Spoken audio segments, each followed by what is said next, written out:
Apa itu bang? Jangan minta ke saya bang, jangan minta ke saya.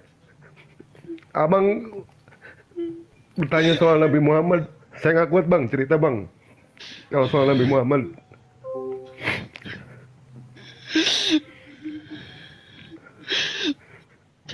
kita aja bang ya, itu kita masuk ke surga.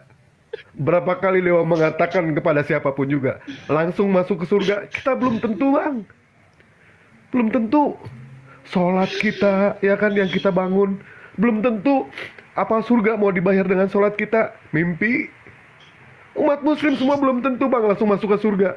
Bahkan saya sendiri takut bang. Takut saya. Sedekah saya, ya kan, belum tentu diterima sama Allah. Apapun amalan kebaikan saya, belum tentu kami itu masuk ke surga. Harapan kami tipis untuk masuk ke surga. Kalau pengen tahu, harapan umat muslim itu tipis. Tapi ada satu harapan bang, yang membuat kita besar bang. Harapan kita bisa besar bang masuk ke surga. Apa itu? Bersolawat kepada Nabi.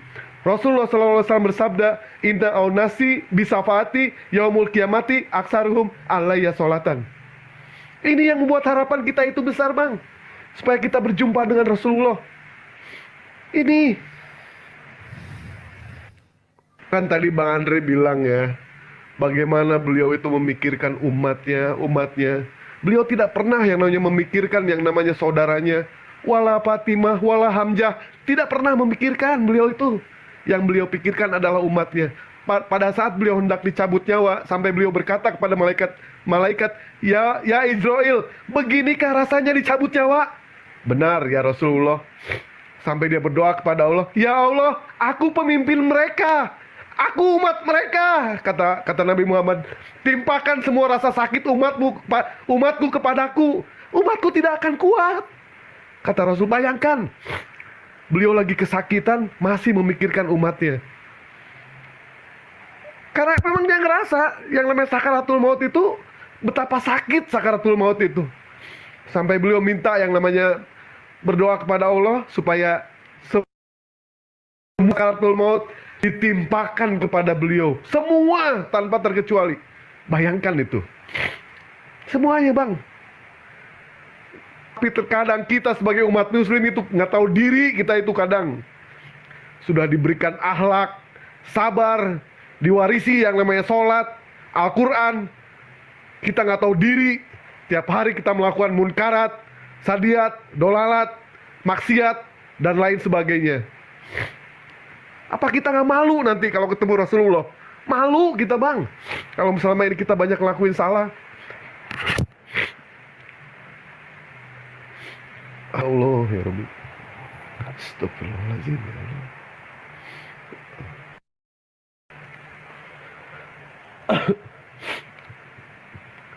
Bahkan beliau masuk ke surga bang ya. Beliau tidak pernah yang namanya indahnya surga itu seperti apa. Sebelum semua umatnya masuk ke dalam surga, baru beliau menikmati bang. Beliau memikirkan umatnya di surga, memikirkan di dunia, memikirkan di surga pun sama. Beliau memikirkan kita, yang dipikirkan sama beliau, bukan siapa-siapa. Kita yang dipikirkan. Sampai beliau bersujud kepada Allah, ya Allah, angkat umatku yang di neraka, walaupun dia hanya ada iman sebesar biji jagung. Allah kabulkan permintaannya bang. Tadi dia kembali lagi bersujud, ya Allah, angkat umatku yang lagi di neraka, walaupun di dalam hatinya itu ada iman sebesar biji kurma. Diangkat sama Allah. Sampai beliau bersujud lagi, ya Allah, aku minta kepadamu supaya umatku diangkat dari surga, walaupun dia punya iman sebesar biji jaroh. Sampai terakhir dia mengatakan, ya Allah, angkat umatku, walaupun di hatinya ada kata-kata La ilaha illallah Muhammad Rasulullah. Bayangkan itu bang. Ya, itulah Rasulullah bang. Bang Joma, boleh nggak Bang Joma menceritakan juga bang? Ya, baik. Masya Allah. Jadi, saudaraku yang dimuliakan oleh Allah, terkhusus kepada antum ya, kepada saudara saya yang tersentuh hatinya. Karena mu'alaf itu, hidayah itu hanya menyentuh bagi mereka yang melembutkan hati menerima kebenaran. Jadi bercerita mengenai baginda Rasulullah Muhammad sallallahu alaihi wasallam. Itu kedudukannya kemudian sebagai nabi dan rasul adalah sesuatu yang menjadi anugerah, menjadi rahmat bagi alam semesta. Rasulullah penuh dedikasi kepada umatnya. Usianya, waktunya, itu hanya untuk memikirkan kemaslahatan umatnya. Dia punya misi itu berat, karena dia untuk seluruh manusia. Kalau nabi-nabi sebelumnya itu diperuntukkan untuk kaum khusus, golongan yang khusus saja. Jadi Rasulullah Muhammad SAW itu berjuang untuk manusia, mengorbankan air mata, mengorbankan darah, bahkan nyawanya dipertaruhkan untuk manusia. Beliau sampai di ujung hayatnya, umat yang jadi prioritasnya itulah yang menjadi perhatiannya. Nah, seperti yang diterangkan oleh saudara-saudara kita tadi, itu bukan cuma di dunia, di akhirat pun.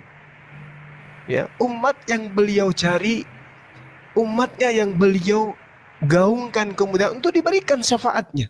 Jadi cintanya itu benar-benar tulus kepada umat manusia.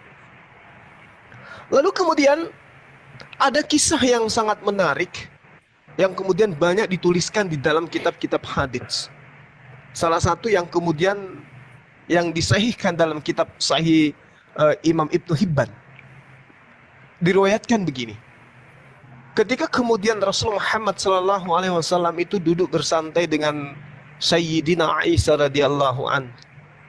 Aisyah kemudian berkata kepada baginda Rasulullah Muhammad SAW, "Ya Rasulullah, ketika aku memandang wajahmu, terasa ketenangan dalam diri ini. Lalu kemudian satu waktu aku berkata kepada Rasulullah," kata Siti Aisyah ini, "Ya Rasulullah, berdoalah kepada Allah untukku." Kemudian Nabi Muhammad SAW itu mengangkat tangan, lantas kemudian dia mendoakan, "Allahumma ghafir la'i Aisyah ma taqaddama min zanabiha wa ma ta'akhkhar ma asara." Jadi dikatakan ma asarrat wa ma a'lanat. Jadi maksudnya gini, ya Allah, ampunilah Aisyah seluruh dosanya yang lalu dan yang akan datang, dosanya yang terlihat dan yang tersembunyi. Lalu kemudian Siti Aisyah pada masa itu, ya, diceritakan dalam kitab Sahih Imam Ibnu Hibban ini, dikatakan bahwasanya ketika Siti Aisyah mendengarkan doa tersebut, beliau tersenyum lebar dan tertawa. Saking senangnya, sampai-sampai ia menjatuhkan kepalanya di pangkuan Rasulullah Muhammad SAW. Kemudian dia berkata, Rasulullah berkata kepada Sayyidina Aisyah, "Senangkah engkau dengan doaku tadi, wahai Sayyidina Aisyah?" Lalu kemudian Siti Aisyah menjawab, "Bagaimana mungkin aku tidak gembira? Bagaimana mungkin aku tidak senang? Bagaimana mungkin aku tidak bahagia dengan doamu itu, ya Rasulullah?" Lalu kemudian beliau mengatakan, "Demi Allah, itulah doaku untuk umatku, semua umatku setiap aku sholat." Jadi pedulinya Rasulullah kepada kita ini, itu tidak bisa terukur. Padahal setiap hari beliau sudah berdakwah menyampaikan syariat agar manusia terhindar dari perbuatan zalim, agar manusia terhindar daripada dosa kemusyrikan. Tapi baginda Rasulullah Muhammad SAW tetap saja tidak lupa berdoa untuk umatnya. Meskipun ditolak, dia jatuh, dia tersungkur, dia diusir, dia diasingkan, tapi Rasulullah tetap saja berdoa. Nah, inilah bukti bahwasanya ketika Rasulullah Muhammad SAW didudukkan sebagai khataman nabiyyin, beliau tidak pernah kemudian menyalahi konsep yang didatangkan oleh Allah kepada dirinya. Dan umatnya mendudukkan perkara itu kepadanya, bahwa dia adalah nabi, dia adalah rasul, dan tidak pernah menggantikan kedudukannya itu dengan kedudukan yang tidak semestinya. Inilah sinkronnya antara baginda Rasulullah Muhammad SAW dengan umatnya. Umat Islam mengaku sebagai pengikut, benar-benar mencontoh apa yang dijadikan sebagai acuan dalam berakhlak. Akhlak Rasulullah, ucapan Rasulullah, perbuatan Rasulullah, tindakan Rasulullah, keputusan Rasulullah. Itu semua diikuti oleh umatnya. Dan ini tidak dianut oleh nabi-nabi sebelumnya. Bahkan ada nabi yang dituhankan. Bahkan Rasulullah Muhammad SAW, kalau umat Islam itu sudah tahu, ketika beliau ke Taif untuk berdakwah, ya, jangankan pesan dan nasihatnya didengarkan, baginda Rasulullah Muhammad SAW malah mendapatkan lemparan batu yang akhirnya melukai wajah beliau, yang membuat tubuh beliau itu memar. Lalu kemudian datang bantuan Allah kepadanya, turun malaikat Jibril. Malaikat Jibril kemudian menawarkan jasa agar supaya baginda Rasulullah Muhammad SAW itu dapat melihat pembalasan terhadap orang-orang yang menyiksa beliau, bangsa Taif yang telah menganiaya beliau, yang tidak sama sekali menghormati baginda Rasulullah Muhammad SAW. Malaikat Jibril kemudian mengatakan, aku akan menghancurkan kaum Taif, ya, dengan gunung yang siap aku angkat. Apa yang dikatakan oleh Rasulullah Muhammad SAW? Jangan kau lakukan itu. Jangan kau lakukan itu. Ya. Kenapa Rasulullah melarang? Karena dia mengatakan, kelak kemudian mungkin ada keturunannya yang akan menjadi pengikutku, wahai Jibril. Jangan kau hancurkan mereka. Jangan kau biarkan mereka itu hancur. Jangan kau punahkan mereka. Mungkin nanti ada keturunannya yang akan menghormati kepada saya, yang akan mendudukkan perkara yang sebenarnya terhadap Allah Subhanahu wa taala. Inilah hebatnya baginda Rasul Muhammad sallallahu alaihi wasallam. Ya. Lalu kemudian terakhir dari saya, Rasulullah Muhammad sallallahu alaihi wasallam itu sangat mengasihi umatnya. Sangat menyayangi umatnya. Sangat merindukan umatnya. Ketika kemudian Abu Zar mengatakan, aku mendengarkan baginda Rasulullah Muhammad SAW satu malam dalam sholatnya, ia membaca dan mengulang-ulang firman Allah di setiap ruku dan sujudnya. Ya. Beliau kemudian membaca surah Al-Ma'idah, apa yang dibacakan oleh baginda Rasulullah Muhammad SAW dalam setiap sholatnya. In tu'azzibahum fa innahum ibaduh, wa in taghfir lahum fa innaka antal azizul hakim. Dia selalu membaca ayat ini. Jika engkau menyiksa mereka, maka sesungguhnya mereka adalah hamba-hambamu. Dan jika engkau mengampuni mereka, sesungguhnya engkaulah yang maha perkasa dan maha bijaksana. Ini yang senantiasa Rasulullah bacakan dalam sholat. Lalu kemudian Abu Zar bertanya, wahai Rasul, sejak malam tadi engkau mengulang ayat itu di setiap ruku, ya, dan juga sujudmu. Sampai waktu subuh datang, ada apa gerangan? Rasulullah Muhammad SAW kemudian menjawab, aku memohon syafaat kepada Allah untuk umatku. Dan itu dikabulkan olehnya bagi mereka yang tidak menyekutukannya. Ini hadis yang kemudian diriwayatkan dan banyak tertulis dalam kitab-kitab sahih. Jadi Rasulullah Muhammad SAW itu membaca ayat itu, lalu kemudian ditanya, kenapa engkau sering membaca itu ya Rasulullah? In tu'azzibuhum fa innahum ibaduk, wa in taghfir lahum fa innaka antal azizul hakim. Jika engkau menyiksa mereka ya Rabb, maka sesungguhnya mereka adalah hamba-hambamu ya Allah. Dan jikalau engkau mengampuni mereka, sesungguhnya engkau yang maha perkasa lagi maha bijaksana. Ini yang dikatakan oleh Rasulullah. Aku memohon syafaat kepada Allah untuk umatku dan dikabulkan oleh Allah bagi mereka yang tidak menyekutukannya. Inilah sahabat-sahabat. Dan juga Rasulullah Muhammad SAW diriwayatkan dalam Imam Muslim. Sahabat Abdullah bin Amr bin Al-Sra, Nabi Muhammad SAW diceritakan pernah menangis di hadapannya ketika membaca ayat Allah. Sesungguhnya berhala-berhala tersebut banyak menyesatkan manusia, dan siapa yang mengikutiku mereka adalah golonganku. Ini Rasulullah sering nangis. Rasulullah sering kali menangis membaca ayat-ayat ini. Lalu kemudian Rasulullah diriwayatkan riwayat Muslim dikatakan beliau acap kali berdoa dan menangis. Ya Allah, umatku, umatku, umatku. Dia selalu meneriakkan kata umatku itu. Akhirnya Allah mengutus Jibril dan menemui baginda Muhammad SAW tentang sebab kenapa Rasulullah SAW itu menangis. Kemudian Jibril datang menemui Nabi tentang apa yang membuatnya menangis. Dan Jibril pun tahu apa itu. Dan Allah berfirman, wahai Jibril, datanglah engkau temui hambaku Muhammad dan katakan kepadanya bahwa kami akan membuatnya ridha dengan apa yang kami takdirkan untuk umatnya. Dan kami tidak akan menzalimimu. Tidak akan menzalimi dirimu dan umatmu. Ini yang diceritakan hadis riwayat Muslim. Kenapa demikian? Karena Rasulullah Muhammad SAW sering menangis untuk umatnya, selalu memohon keselamatan untuk umatnya, tetap mendoakan walau dizalimi. Rasulullah itu berdoa untuk umatnya setiap beliau salat. Inilah yang ada di dalam pengajaran baginda Rasulullah Muhammad SAW.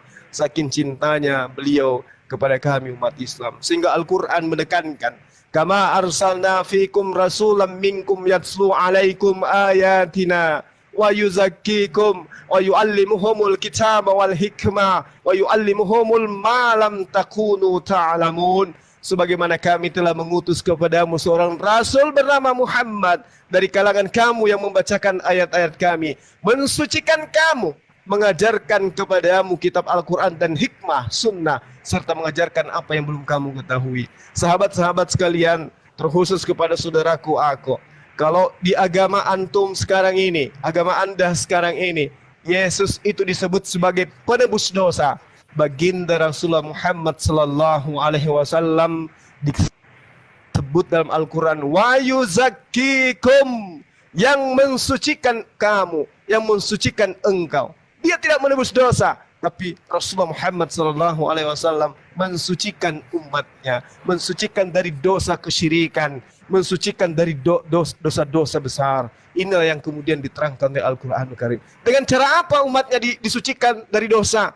Dengan cara umatnya melaksanakan apa yang diperintahkan oleh Allah dan mengikuti hikmah sunnah yang diajarkan oleh baginda Rasulullah Muhammad SAW.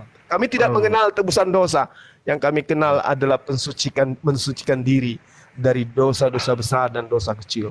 Demikian sahabatku sebagai tambahan dari saya. Kiranya di dalam ajaran agama Islam itu la ikraha fiddin. Siapapun boleh keluar dari Islam, siapapun boleh masuk ke dalam Islam. Yang penting pertanggungjawaban kita ke hadirat Allah Subhanahu wa taala. Demikian, silakan yang lain. Iya, makasih banyak Bang Juma ya. Alhamdulillah Dewa udah cuci muka nih. Udah kuat lah sekarang Dewa buat cerita. Apalagi yang ditanyakan, terus silakan.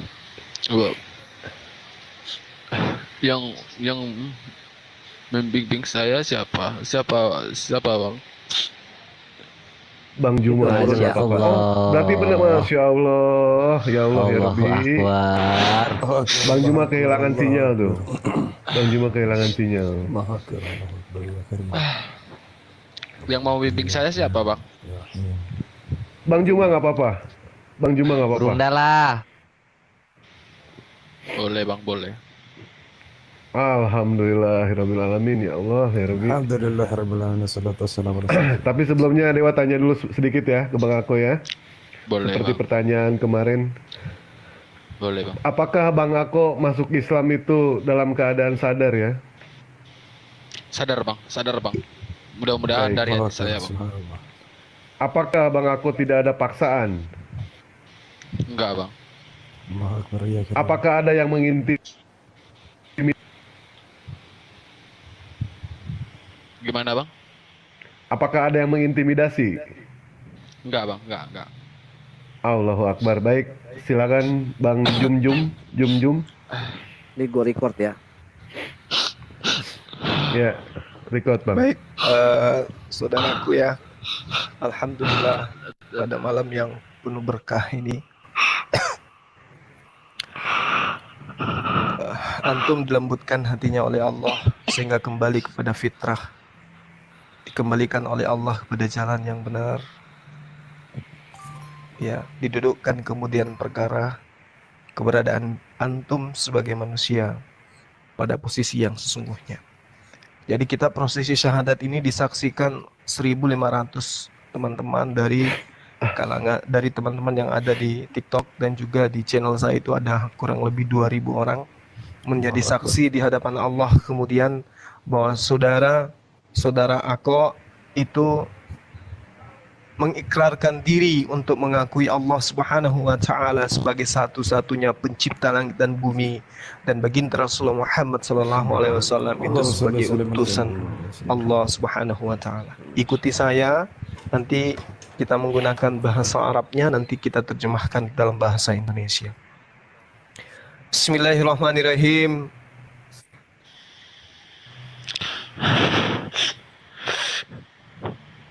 Bismillah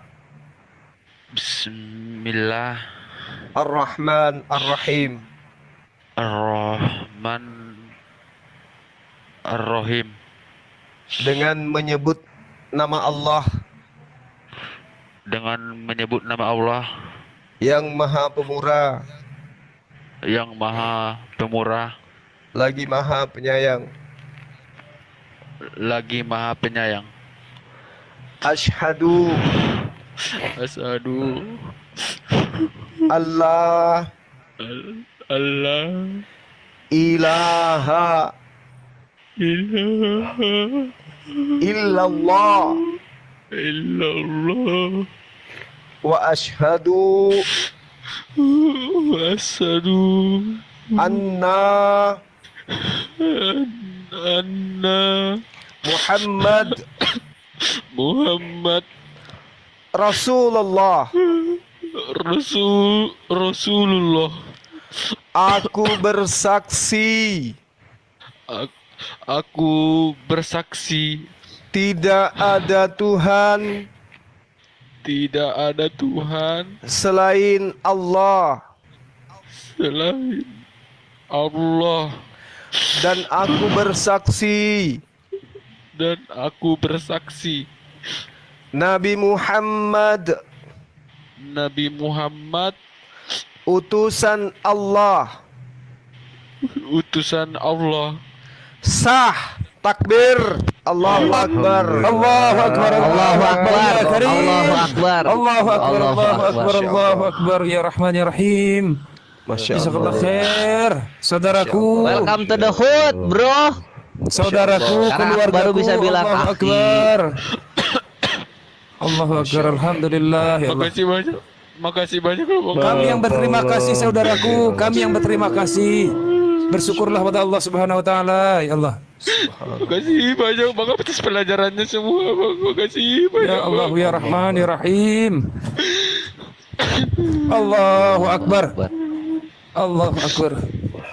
Selamat datang di kebenaran, brother Ako. Akbar. Alhamdulillah. Allahu Akbar. Wala